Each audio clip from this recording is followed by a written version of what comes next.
در پرتو دستور هدایت‌های پرزیدنت جمهوری تاجیکستان غمخوری در حق گروه‌های آسیب‌پذیر اهالی در رفع جشن 28 سالگی استقلالیت دولتی جمهوری تاجیکستان از جانب شعبه وزارت کارهای داخلی جمهوری تاجیکستان در ناحیه واسع برای کودکان مرکز بودوباش روزانه ستاره که امکانیت محدود دارند با مبلغ زیاده از 3000 سومانی کمک‌های یک وقته عبارت از موادهای غذایی رسانیده شد.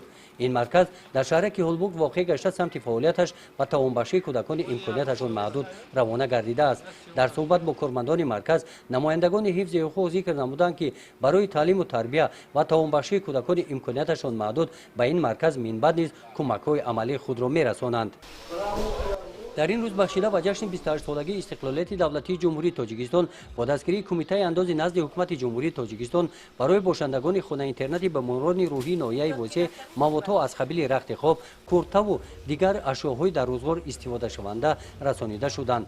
در خانه اینترنتی بیماران روحی ناحیه واسع 220 نفر باشندگان از شهر و ناحیه‌های جمهوری به تبابت فرا گرفته شدند.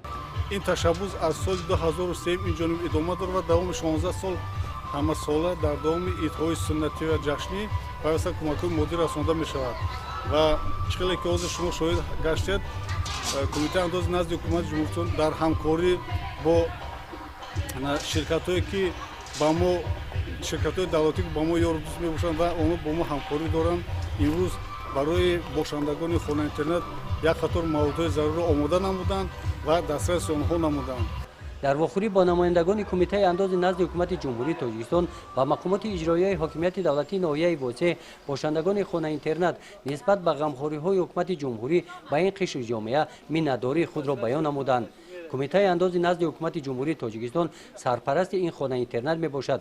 بخشیده به جشن 28 سالگی استقلالیت دولتی جمهوری تاجیکستان برای باشندگان خانه اینترنت ضیافت عیدانه تشکیل گردیده، کنسرت کلان نمایش داده شده، خاطر باشندگان شادگردانیده شدند.